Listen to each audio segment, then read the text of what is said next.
السلام علیکم اسٹوڈنٹس، آج ہمارا 8واں لیکچر ہے آپ کے ساتھ، اور اس 8ویں لیکچر میں ہم ڈسکس کریں گے قائدین تحریک پاکستان کی ڈیفرنٹ پرسنالٹیز کو، جیسا کہ پہلے بھی چلتی آ رہی ہیں۔ پچھلی لیکچر کے اندر بھی ہم نے محمد علی جناح کو ڈسکس کیا، چودھری رحمت علی کو ڈسکس کیا تھا، اور آج جو ہے وہ ہم نواب بہادر یار جنگ ان کو ڈسکس کریں گے۔ علامہ شبیر احمد عثمانی ان کو ڈسکس کیا جائے گا، اور نوابزادہ لیاقت علی خان کی کیا کاوشیں تھیں، کیا کوشش تھی، اور ان قائدین کی سوچ کیا تھی ایک پاکستان کو حاصل کرنے کے لیے، یا یوں کہہ لیجئے کہ ایک اسلامی ریاست کو حاصل کرنے کے لیے ان کی سوچ کیا تھی۔ اس کا آپ کو پتہ چلے گا کہ وہ کیسی اسلامی فلاحی مملکت کا قیام چاہتے تھے، اور کس طرح کی چیزیں جو ہیں وہ اس اسلامی ریاست کے اندر ہونی چاہیے تھی۔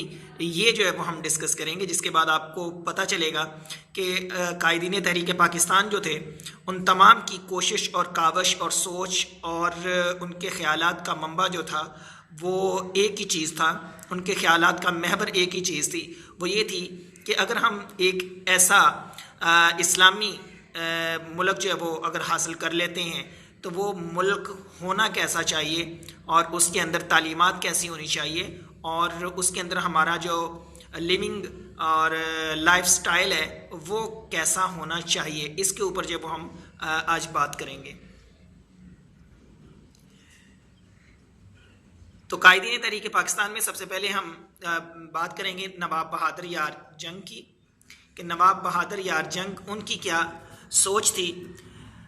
تو وہ نواب بہادر یار جنگ جو تھے وہ مسلمانوں کو ایک بالکل ڈیفرنٹ اور پرومیننٹ آرگنائزیشن کے طور پہ دیکھنا چاہتے تھے۔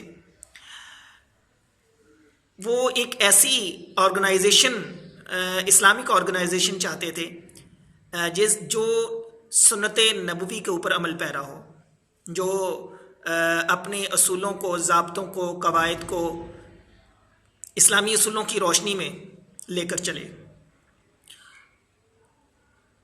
اور 1944 میں انہوں نے کہا، جی میں مسلم لیگ کے ساتھ بھی اس لیے ہوں کہ مسلم لیگ کا جو قائد ہے وہ غیر شعوری طور پر خود بخود ایک ایسی منزل کی طرف قدم بڑھا رہا ہے کہ جو منزل دین اسلام کی طرف اور صراط مستقیم کی طرف لے کر جانے والی ہے، جو مسلمانوں کو اس پلیٹ فارم پہ اکٹھا کرنے جا رہی ہے، کہ جو پلیٹ فارم جو ہے وہ اللہ اور اس کے رسول نے ہمیں اکٹھا ہونے کے لیے دیا ہے، اور وہ قرآن و سنت ہے۔ اور پھر ان کا یہ بھی کہنا تھا کہ وہ اس مقصد کو مقصد حیات سمجھنے والوں کا ایک بڑا گروہ مسلم لیگ کے اندر پیدا ہو گیا ہے، اور ایک بڑی جو ہے وہ انہوں نے حیران کن بات کی اس کے اندر، کہ وہ جو بڑا گروہ مسلم لیگ کے اندر پیدا ہوا ہے وہ سارے کے سارے عالم اور فاضل نہیں ہیں، وہ علماء نہیں ہیں، وہ سارے کے سارے داڑھی منڈے لوگ ہیں، دنیا دار لوگ ہیں، لیکن ان سب کی سوچ جو ہے وہ ایک ہی ہے کہ ہم ایک ایسی اسلامی ریاست جو ہے وہ بنانے کے اندر کامیاب ہو جائیں جہاں ہم اسلامی اصولوں کے مطابق اپنی زندگی کو بسر کر سکیں۔ نواب بہادر یار جنگ وہ کہتے ہیں، جی پاکستان حاصل کرنا اتنا مشکل نہیں ہے جتنا کہ پاکستان کو پاکستان بنانا اور پھر بنانے کے بعد اس کو قائم رکھنا مشکل ہے۔ کیوں؟ پاکستان تو جیسے تیسے بن جائے گا، اسلامی ریاست تو ہم بنا لیں گے، لیکن اس اسلامی ریاست کو صحیح اسلامی معنوں کے اندر جو ہے وہ چلانے کے لیے وہ اصول جو ہے وہ درکار ہوں گے، وہ قوانین درکار ہوں گے جو صحیح معنوں کے اندر اس کو اسلامی ریاست بنائیں، جو صحیح معنوں کے اندر اس کو ریاست مدینہ بنائیں، جو صحیح معنوں کے اندر اس کو وہ اسلامی ریاست بنائیں جو اسلامی اصولوں کے مطابق ہو، جس کا قانون قرآن و سنت کے مطابق ہو۔ نواب صاحب کہتے ہیں، ہم پاکستان صرف اس لیے نہیں چاہتے کہ مسلمانوں کے لیے ایک ایسی جگہ حاصل کر لیں جہاں شیطان کے اعلی کار بن کر اور پھر انہی کے جو دساتیر کے اوپر جب ہم عمل کرنا شروع کر دیں، انہی کے قوانین کو لے کر چلیں جس کے اوپر پوری دنیا چل رہی ہے۔ وہ کہتے جی اگر پاکستان کا یہی مقصد ہے تو کم از کم میں ایسے پاکستان کا حامی نہیں ہوں. کیوں؟ کیونکہ وہ اس حد تک مخلص تھے اس اسلامی نظام کے ساتھ جو وہ ایک اسلامی ریاست کے اندر دیکھنا چاہتے تھے پاکستان کی صورت میں. اس کا اندازہ آپ کو اس جملے سے ہو جائے گا. انہوں نے کہا جی ہمارے پنڈال سے وہ لوگ اٹھ جائیں جو خدا کے انکار پر اپنے معاشی نظام کی بنیاد رکھتے ہیں، قرآن کے واضح اور اٹل احکامات میں تعریف اور اضافہ کر کے مسلمانوں کو گمراہ کرنے کی کوشش کرتے ہیں. اور یہ ساری وہ چیزیں ہیں جس سے پتہ چلتا ہے کہ وہ اسلامی ریاست کے ساتھ، یا یوں کہہ لیں کہ ان کے دل کے اندر اسلام کس قدر کوٹ کوٹ کے بھرا ہوا تھا. اس کے بعد علامہ شبیر احمد عثمانی ہیں، ان کی بہت بڑا کردار ہے ان کا تحریک پاکستان کے اندر بھی. یہ وہ شخصیت ہیں جنہیں سب سے پہلے پاکستانی پرچم لہرانے کا اعزاز حاصل ہوا. 1945 کے اندر وہ فرماتے ہیں کہ ہمیں ایک ایسی اسلامی مملکت تعمیر کرنی ہے جس کی بنیاد اسلام اور قرآن کے اصولوں پر رکھی جائے، جس کی تعمیر میں تقویٰ اور دین شامل ہو، جس کی تعمیر کے اندر، جس کی ترقی کے اندر اسلامی اصول کار فرما ہوں. ایک ایسی اسلامی ریاست ہو جو آگے چل کر خلافت راشدہ کی مثال بن سکے.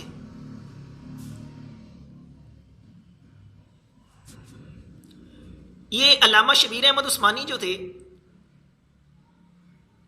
یہ آل انڈیا جمعیت علماء اسلام کا ایک تاسیسی اجلاس منعقد ہوا تھا کلکتہ میں 1945 میں. آپ کا شارٹ کوسچن بھی یہ نوٹ کیجئے گا اس کو. 1945 میں علامہ شبیر احمد عثمانی نے آل انڈیا جمعیت علماء اسلام کے تاسیسی اجلاس کی صدارت کی تھی، اور اس کے اندر ایک قرارداد منظور کی گئی تھی. وہ قرارداد کیا تھی؟ اس کا ایک چھوٹا سا اقتباس آپ کے سامنے رکھتا ہوں.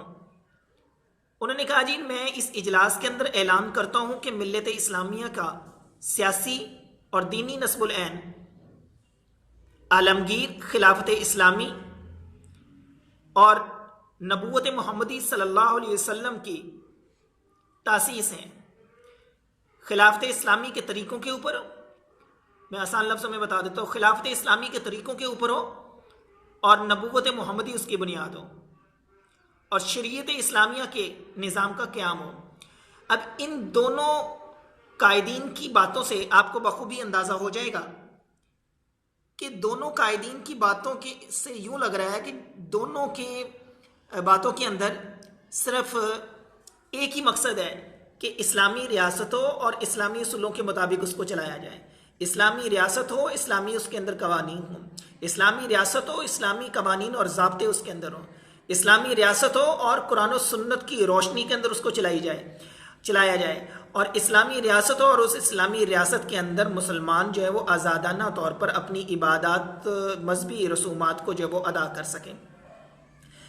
اسی طرح نوابزادہ لیاقت علی خان جو کہ پاکستان کے پہلے وزیر اعظم بھی ہیں، 15 جنوری 1948 کو پشاور میں انہوں نے ایک تقریر کی جس کے اندر انہوں نے کہا جی میں آپ کو یقین دلاتا ہوں کہ پاکستان صحیح معنوں میں ایک اسلامی مملکت ہوگا، اور اگر ایسا نہ ہوا تو پاکستان کو حاصل کرنا بیکار ہو جائے گا.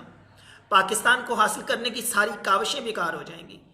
حصول پاکستان کے اندر جتنی قربانیاں جو ہے وہ دی گئی ہیں وہ ساری ضائع ہو جائیں گی. پھر اس ساری تگودو کا، اس ساری ایفرٹ کا، اس ساری سٹرگل کا کوئی معنی نہیں ہوگا. پاکستانیوں کے اتحاد کے بعد پاکستان میں آج سے 1350 سال قبل کے جو اسلامی نظام تھا، اس اسلامی نظام کے تحت ہمیں عمل کرنا ہوگا. اس اسلامی نظام کی عملداری کرنی ہوگی. ان اسلامی اصولوں کے اوپر ہمیں چلنا ہوگا، اور پاکستانی علاقوں میں تمام نظام و انتظام، حکومت، قرآن پاک کے احکامات اور اصولوں کے مطابق کرے گی۔ فروری 1951 کو مؤتمر عالم اسلامی کے اجلاس کے اندر انہوں نے ایک سپیچ کی جو کراچی کے اندر منعقد ہوا۔ انہوں نے کہا کہ پاکستان کی تحریک کا یہ مقصد کبھی نہیں رہا کہ دنیا کے اندر جتنے بھی ممالک ہیں ان کے اندر ایک اور ملک کا اضافہ کیا جائے، یا اس کا مقصد یہ نہیں رہا کہ دنیا کے نقشے کے اوپر متعدد رنگوں کے اندر ایک اور رنگ کا اضافہ کیا جائے۔ پاکستان کے اصول کی جد و جہد میں بر اعظم کے مسلمانوں کا مقصد یہ رہا ہے کہ وہ ایک ایسا خطہ حاصل کر لیں، ایک ایسا ٹکڑا حاصل کر لیں، ایک ایسی زمین حاصل کر لیں، ایک ایسی ریاست حاصل کر لیں، ایک ایسا ملک حاصل کر لیں، وہ چاہے چھوٹا ہی کیوں نہ ہو لیکن اس کے اندر اسلامی تصورات موجود ہوں، اس کے اندر اسلامی اصول حیات موجود ہوں، اس کے اندر قرآن و سنت کی پیروی کرنے والے موجود ہوں، اس کے اندر جو قوانین بنے وہ قرآن و سنت کے مطابق بنائے جائیں، اس ملک کا دستور اور آئین جو ہے وہ قرآن و سنت کے مطابق ہو، اس کے اندر کسی قسم کے اوپر کسی بھی جو اقلیت سے تعلق رکھنے والے لوگ ہیں ان کو پریشانی نہ ہو، مسلمان اس کے اندر آسانی سے آزادانہ طور پر اپنی مذہبی رسومات کو ادا کر سکیں، اس کے ثمرات کا دنیا کے سامنے مظاہرہ کر سکیں۔ انہوں نے کہا جی ہم پاکستان اس لیے بنانا چاہتے ہیں کہ یہاں ہم اسلام کے نظام حیات کو عملاً برپا کر دیں، پاکستان اسلام کے لیے ایک دارالعمل ہوگا، اور ہمارا ایمان ہے کہ ریاست، حکومت اور زندگی کے جتنے بھی دوسرے شعبے ہیں جب اس نظریے کی بنیاد پر استوار کیے جاتے ہیں تو انسانوں کی فلاح اور بہبود میں لازماً اضافہ ہو جاتا ہے۔ یہ مسلمان قوم کے مختلف اکابرین کے وہ اقوال ہیں جو ظاہر کر رہے ہیں کہ خلافت تحریک کے بعد مسلمانوں پر اور مسلمان جو قائدین تھے ان پر خصوصاً اسلامی نظام کی بازیافت ہو گئی تھی۔ اب ان تینوں قائدین کی جو باتیں ہیں ان سے آپ کو اندازہ ہو گیا ہوگا کہ یہ لوگ صرف اور صرف اسلامی نظام چاہتے تھے اور صرف ایسی ریاست چاہتے تھے کہ جس ریاست کے اندر اسلامی اصولوں کی پاسداری ہو۔ اسی لیے کہا جاتا تھا کہ پاکستان کا مطلب کیا؟ لا الہ الا اللہ۔ لا الہ الا اللہ کی بنیاد پہ یہ ملک حاصل کیا گیا۔ اللہ رب العزت سے دعا ہے کہ اللہ تعالیٰ اس ملک کو ہمیشہ قائم اور دائم رکھے۔ پاکستان پائندہ باد۔ اجازت دیجیے، اللہ حافظ۔